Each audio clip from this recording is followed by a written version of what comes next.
사사기 1장 8절에서 먼저 10절까지 보겠습니다. 유다 자손이 예루살렘을 쳐서 점령하여 칼날로 치고 그 성을 불살랐으며 그 후에 유다 자손이 내려가서 산지와 남방과 평지에 거주하는 가나안 족속과 싸웠고 유다가 또 가서 헤브론에 거주하는 가나안 족속을 쳐서 세세와 아이맘과 달레를 죽였더라. 헤브론의 본 이름은 기럇 아르바였더라. 아멘. 수요 나눔 시간에는 사사기를 지금 보고 있습니다. 사사를 중심으로 나누겠지만 우리가 사사기를 이해하는데 중요한 요소들도 있기 때문에 그런 것 또한 우리가 살펴보겠습니다. 지난 첫째 시간에는 여호수아가 죽은 후에라는 제목으로 나눴었는데요. 사사기의 내용은 여호수아가 죽은 후의 이야기로 우리에게 보여줍니다. 가나안 땅에 들어간 이스라엘이 과연 어떠한 삶을 살고 있는지에 대해서 우리에게 보여주고 있는 것이에요. 이것은 오늘 우리의 삶이라고 할 수 있습니다. 예수 그리스도를 믿고 난 후에 우리의 삶이 어떠한지를 보여주는 것이죠.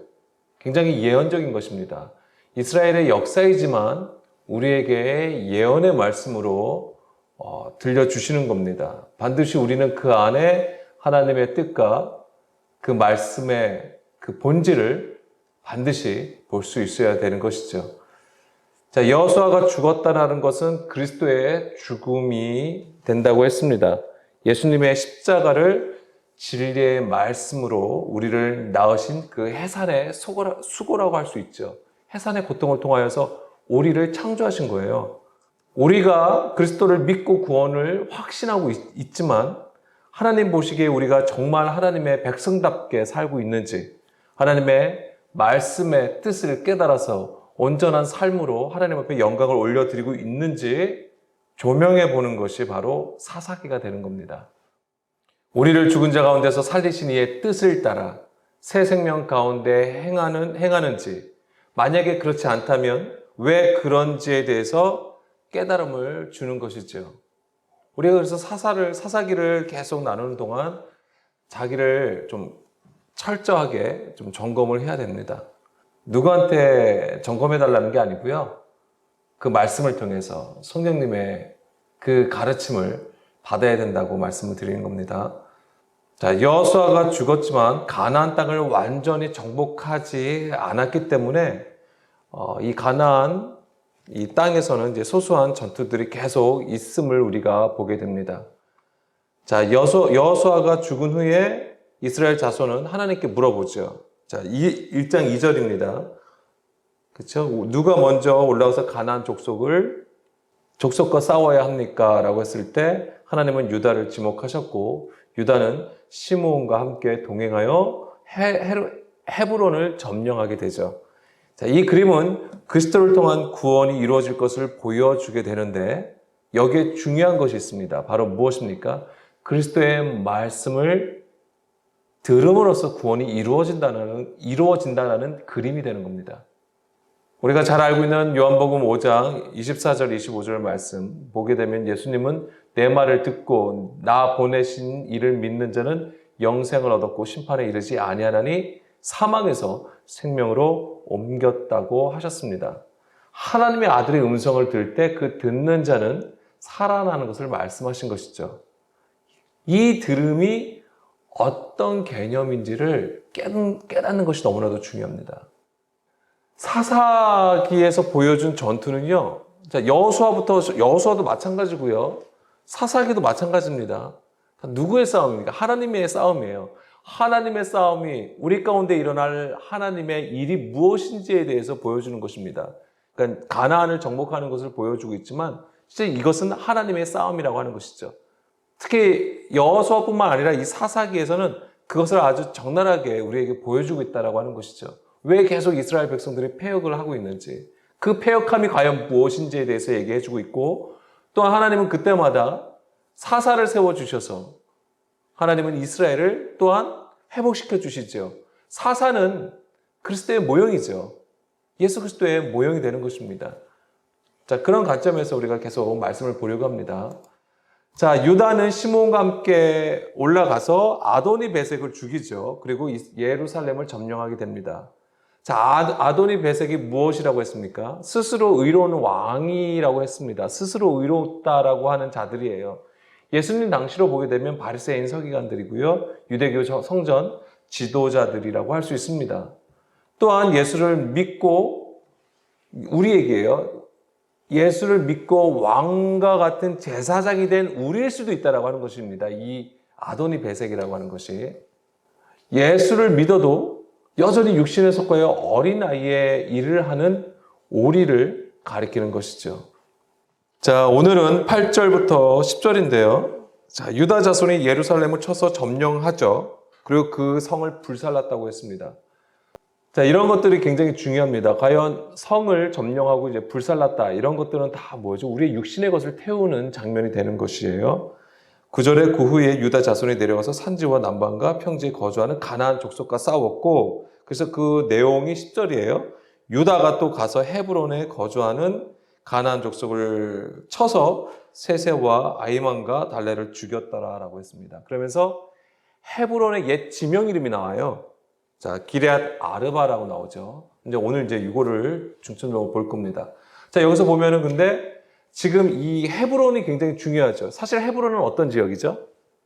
실제 헤브론은 아브라함이 제단을 쌓은 장소예요. 가나안 땅에 들어가서 아브라함이 제단을 쌓은 장소이고요. 그리고 또 중요한 게 있습니다. 뭐죠? 사라가 죽었을 때에 막벨라 굴을 산 지역이 또한 헤브론이에요. 어쨌거나 이 헤브론은 무엇을 얘기하냐면 언약의 지경이었어요. 하나님께서 아브라함에게 약속한 그 언약의 지경이라고 할 수 있는 아주 중요한 지역이었습니다. 그런데 이 지역에 지금 누가 있는 거예요? 가나안 족속이 있다고 하는 거예요. 이미 사실 창세기에서 또 여호수아가 1차적으로 예루살렘 성을 점령을 하였다고 하지만 온전히 점령하지를 않은 상태였던 거예요. 그런 가운데서 아주 틈틈이 이 가나안 족속이 특히 누가 세세와 아이만과 달메가 거주하였다라고 되어 있습니다. 자, 이것을 좀 보겠습니다. 자, 세세는 쉐샤이라고 해가지고 흰, 고귀한이라는 뜻을 가지고 있습니다만 이 지역으로 보면 이것은 태양을 숭배하는 거예요. 태양이에요. 태양과 관련되어 있습니다. 태양을 숭배하는 우상을 가리키는 것이고요. 아히만은 이방신 무니의 친구라고 합니다.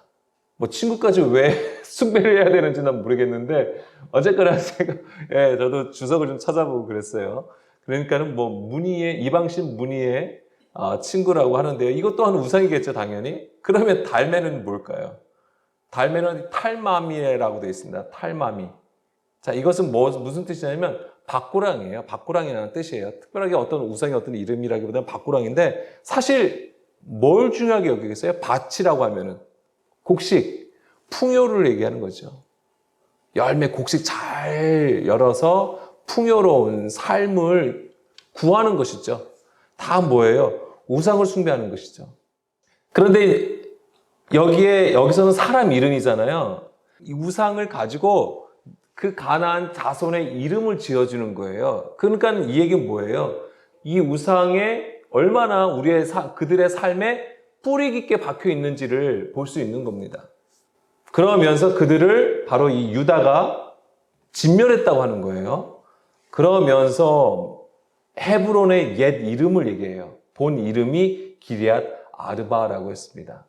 자, 이 기럇 아르바라고 하는 것은 기럇, 성, 마을이란 뜻이고요. 아르바는 네 개라는 뜻이에요. 네 개. 그러니까 기럇 아르바는 네 개의 성이란 뜻이 됩니다. 네 개의 성. 사실 네 개의 성이라는 것은 무슨 얘기일까요? 엄청나게 큰 성을 얘기하는 거예요. 성읍이에요. 굉장히 큰 성읍이라고 할 수 있습니다. 자, 성경에서 이 아르바를 어떻게 얘기해주고 있냐면 우리가 사사기는 반드시 여호수아와 깊이 관련되어 있는 겁니다. 당연히 이어지는 거잖아요. 여호수아 14장 14절 15절 말씀 보겠습니다. 헤브론이 그니스 사람 여분네 아들 갈렙의 기업이 되어 오늘까지 이르렀으니 이는 그가 이스라엘 하나님의 여호와를 온전히 쫓았습니다. 자, 이 헤브론은 누구한테 갔습니까? 갈렙이 여호수아에게 얘기해가지고 얻게 되는 것이죠. 지금 그 얘기를 한 겁니다. 15절에 헤브론의 옛 이름은 기럇 아르바라. 아르바는 아낙 사람 가운데서 가장 큰 사람이었더라. 그리고 그 땅에 전쟁이 그쳤더라. 자, 갈렙은 하나님을 온전히 쫓았다고 되어 있습니다. 그가 가나안 정탐 때도 정말 여호수아와 갈렙만이 하나님의 언약을 믿고 헤브론까지 올라간 거잖아요. 그렇게 굉장히 하나님의 뜻을 쫓아갔던 자였습니다. 온전히 순종하였던 자였죠. 그 자가 이 헤브론을 얻었을 때 이 기럇 아르바라는 거에게 그 당시에 가나안 족속이 있었을 거예요. 자, 그렇지만 기럇 아르바에 누가 있었다고 하는 것이죠? 아르바라고 하는 자가 있는 거예요. 그리고 그 사람이 누구냐면 아낙 사람 가운데서 큰 사람이라고 하는 거예요. 그리고 그 아낙 사람이 있었지만, 자, 갈렙이 있으므로 그 땅에 전쟁이 그쳤다라고 했던 것이죠. 자, 아르바는 아락 사람 중에서 가장 큰 사람이라고 되어 있어요. 자, 민수기 13장 33절에서 보면은 아낙 자손을 거인이라고 했습니다. 거인이라고 표현이 되어 있어요. 성경은 단순히 그냥 큰 사람을 말하기보다는 누굴 얘기하는 걸까요? 네피림을 얘기하는 거예요. 아낙 자손. 아낙 자손 하면 딱 네피림이에요. 네피림은 무엇을 나타내는 것이죠? 창세기 6장 4절이요. 하나님의 아들들이 사람의 딸들에게로 들어와서 자식을 낳았는데 그들은 용사라고 했잖아요. 용사예요, 용사. 고대의 명성이 있는 사람들을 표현이 되고 있는 겁니다. 네피림이라는 것은. 우리가 어떤 표면적으로 볼 때 어떤 무슨 거인족 이런 거 생각을 하지만 성경에서 우리에게 가르쳐 주는 것은 물론 거인족이 있을 수도 있습니다만은 우리에게 무엇을 얘기하자면 바로 그 시대의 용사라고 하는 것이죠. 자, 그런데 이 네피림이 단어를 보게 되면 나파레라는 단어에서 온 거잖아요. 이 나팔은 떨어지다라는 뜻이에요. 즉 뭐냐면 이 네피림이라는 건 타락한 자들을 얘기하는 겁니다. 다시 말씀드리면 하나님의 뜻에서 멀어진 자들을 얘기해요. 왜요? 타락하여서. 우리는 이 그림을 에덴 동산에서 선악을 먹음으로써 하나님과 함께 하지 못함으로 멀어지는 그 그림으로 우리가 이해할 수 있는 겁니다. 즉 네피림이라는 것은 하나님의 백성인데 하나님의 뜻에서 멀어진 자들을 가리키는 겁니다. 성경에서 보자면 누구를 얘기하냐면 바로 세상 임금을 얘기하는 거예요. 네피림이라고 하는 것은. 예수님 당시로 보게 되면은 로마로도 볼 수 있겠지만은 하나님의 뜻과는 상관없이 자기 소견에 좋은 대로 행하는 사람의 것으로 가르치는 교훈을 삼게 하는 유대교 성전 지도자들을 가리키는 겁니다. 그들이 네피림이에요. 그렇다면 오늘 우리 또한 하나님 보시기에 네피림이 될 수 있는 거예요. 어떤 시대의 요구를 따라 만들어진 영웅들, 지도자들, 리더자들. 다시 사사기 1장 10절로 돌아와서요. 다시 사사기 10장 1장 10절로 돌아올게요. 유다가 헤브론에 거주하는 우상을 진멸함으로써 아브라함이 하나님으로부터 약속받았던 그 언약의 지경이 회복되는 것을 보여주는 거예요. 이 그림이. 이미 우리는 창세기 때부터 또 여호수아 때도 여호수아서에서도 이것이 회복이 되는 것이지만 계속 뭐합니까? 우리 사람의 생각으로 계속 거기에 하나님의 그 온전함으로 서 있지 못하는 가운데 변질되는 거예요. 계속. 그것을 지금 다시 회복되는 것을 보여주는 것입니다. 아까도 말씀드린 것처럼 헤브론은 바로 이제 아브라함이 가나안 땅에 들어가서 하나님을 위해서 제단을 쌓았던 곳이었고, 그 다음에 사라를 장사 지냈던 막벨라 굴이 있던 곳이었던 거죠. 그게 사실 굉장히 중요한 겁니다. 왜냐하면 실제적으로 그 땅을 산 거예요. 그러니까 실제적인 소유가 된 것이죠. 값을 지불함으로써. 거기에는 반드시 죽음과 부활이 같이 있음을 우리는 볼 수 있어야 되는 겁니다. 막벨라 굴을 통해서.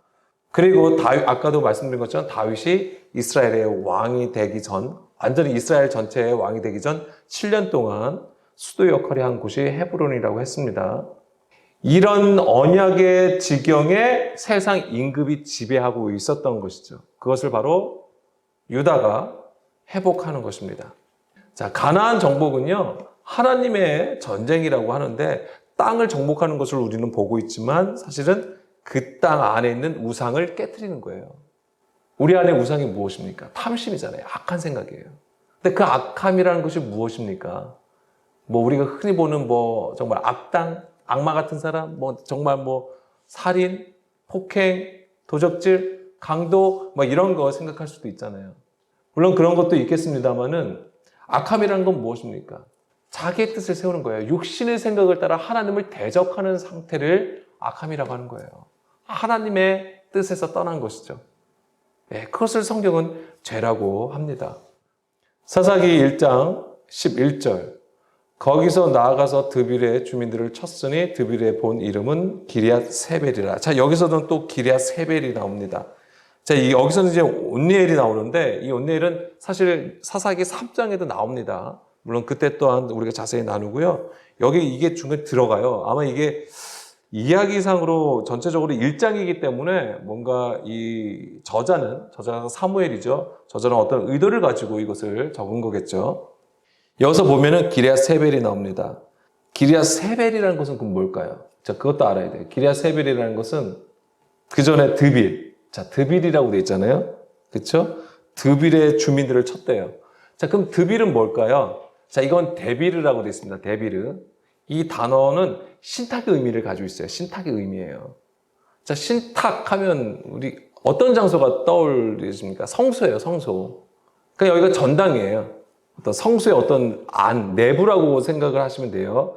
그런 뜻을 가지고 있는 거예요. 그런데 이것의 옛 이름이 뭐라고요? 기럇 세벨이라고 하는 거예요. 자, 기럇 아까 성, 마을이라고 그랬고요. 세벨은요, 쉐페르라고 되어 있습니다. 이것은 무슨 뜻이냐면 기록된 것, 책이란 뜻이에요. 그러니까 기럇 세벨은 책의 도시, 그런 뜻을 가지고 있습니다. 책의 도시.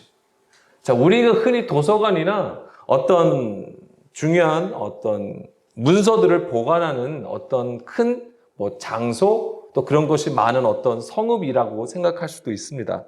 그렇지만 기럇 세벨은 무엇을 의미하냐면 세상의 지혜와 지식을 의미하는 거예요. 세상의 지혜와 지식. 자, 고린도전서 1장 20절, 21절 말씀입니다. 지혜 있는 자가 어디 있느냐? 선비가 어디 있느냐? 이 세대의 변론자가 어디 있느냐? 하나님께서 이 세상의 지혜를 미련하게 하신 것이 아니냐? 하나님의 지혜에 있어서는 이 세상이 자기 지혜로 하나님을 알지 못하므로 하나님께서 전도에 미련한 것으로 믿는 자들을 구원하시기를 기뻐하셨도다. 아멘. 이게 무슨 얘기죠? 고린도전서 1장에서는 뭐예요? 십자가의 도를 얘기하는 거잖아요. 십자가를 얘기하는 것입니다. 그것을 가지고 어떻게 하신 거예요? 세상의 지혜와 지식을 폐하신 걸 얘기하는 거예요. 그게 미련한 것을 십자가를 통해서 드러내시는 거죠. 그래서 참 지혜, 완전한 지식은 그리스도를 통해서 온다라는 것을 우리에게 말해주는 겁니다. 근데 우리는 우리의 신학도 마찬가지입니다. 사람의 것으로 막 정립해 놓은 것들. 그리고 인문학, 철학. 야, 우리 기독교에도, 교회도 이 철학의 개념들이 굉장히 많습니다. 다 뭐예요? 사람의 개념이, 사람의 생각을 가지고 있는 거예요. 그런 것들을 얘기하는 겁니다. 자, 고린도전서 1장 27절 말씀 볼게요. 자, 그러나 하나님께서 세상에 미련한 것들을 택하사 지혜 있는 자들을 부끄럽게 하려 하시고 세상에 약한 것들을 택하사 강한 것들을 부끄럽게 하려 하시며 28절에 하나님께서 세상에 천한 것과 멸시받는 것들과 없는 것들을 택하사 있는 것들을 폐하려 하신다. 무엇으로요? 십자가를 통해서. 십자가는 하나님께서 숨겨둔 것을 드러내시는 일이었어요. 하나님의 일이었습니다. 그 방법이 뭐였냐면은 우리 안에 육신의 것을 죽이는 거였어요. 그게 바로 십자가에 있던 거예요. 죄가 없으신 예수님이 이 땅에 오셨어요. 육신을 가지고 오신 거예요. 그 육신에 뭐예요? 죄를 입히신 거죠. 그리고 담당케 하신 거예요. 십자가를 통해서 그 죄를 담당하게 하심으로써 우리로 하여금 그리스도를 통하여 이젠 죽은 자가 아닌 산 자로 만드시는 하나님의 지혜였던 것이죠. 사람의 지식으로는 구원을 우리가 이룰 수 없다라고 하는 것입니다. 하나님은 그것을 십자가로 폐하셨던 것이고요. 고린도전서 2장 6절에서 8절 말씀 보게 되면 그러나 우리가 온전한 자들 중에서는 지혜를 말하노니 이는 이 세상의 지혜가 아니요 또 이 세상에서 없어질 통치자들의 지혜도 아니요 오직 은밀한 가운데 있는 하나님의 지혜를 말하는 것으로서 곧 감추어졌던 것인데 하나님이 우리의 영광을 위하여 만세전에 미리 정하신 것이라. 이 지혜는 이 세대의 통치자들이 한 사람도 알지 못하였나니 만일 알았더라면 영광의 주를 십자가에 못 박지 아니하였으리라. 이 지혜를 알았다라고 하는 것은 철저히 자기가 해련되는 것을 말하는 겁니다. 해련되는 거예요. 자기가 철저히 육신의 것이 죽어짐으로써 하나님께 온전히 바쳐진 재물이 되는 것을 말하는 것이죠. 지금 앞에서 나눈 것이 무엇입니까? 뭐냐면, 자, 유다 지파가 헤브론 지역을 차지했을 때 헤브론의 옛 지역이 뭐라고 했습니까? 기럇 아르바라고 했습니다. 자, 이런 것들, 자, 기럇 아르바라고 했고요. 그 다음에 기럇 세벨이 나왔습니다. 자, 기럇 세벨도 육신의 그 세상의 지혜와 지식을 폐하시고 온전한 지혜, 온전한 지식, 바로 예수 그리스도를 나타내는 것이고요. 그런 이런 것들을 계속 사사기는 보여주는 거예요. 우리 안에 우상, 우리 안에 육신의 것을 추구하는 그 우상, 그것을 계속 진멸해 가시고 오직 하나님의 것을 회복하는 그림을 계속해서 보여주게 됩니다. 계시록 21장 9절부터 보게 되면은 무엇이 나오냐면은 그 새 예루살렘 성이 나오죠. 새 예루살렘. 21장 9절부터 새 예루살렘 성이 나오는데요. 자, 사실 이 전에는 무슨 내용이 있습니까? 이 전에는 17장에서부터 보기에는 큰 음녀가 나와요. 많은 물 위에 앉은 큰 음녀가 나오죠. 바로 누굽니까? 바로 왕과 같은 제사장이에요. 근데 하나님을 온전히 따르는 것이 아니라 자기의 뜻대로 행하는 자들을 얘기하는 거예요. 사람의 것으로 가르치고 교훈을 삼게 하는 자들을 얘기하는 것이죠.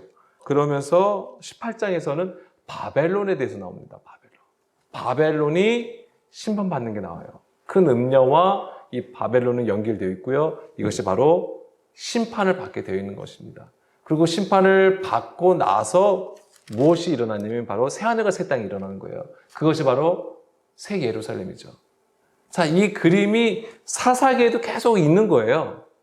사사기에도 계속 이스라엘의 패역함이 바로 여기에 있는 거예요.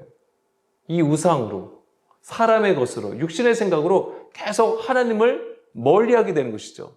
하나님을 떠나서 계속 불법의 구조 가운데 있게 되는 것이죠. 그런 가운데에 이제 하나님께서 사사를 세워주시고 그들을 진멸하시는 그림으로 계속 나오게 되는 것입니다. 사사기를 계속 우리가 공부하면서 이런 것들을 우리 안에 하나님이 보시기에 우상, 불법의 것들, 이런 것 또한 우리가 더불어서 또 함께 보길 원하고 또한 이것을 또 하나님 앞에 해lem해달라고 우리가 함께 구하였으면 좋겠습니다.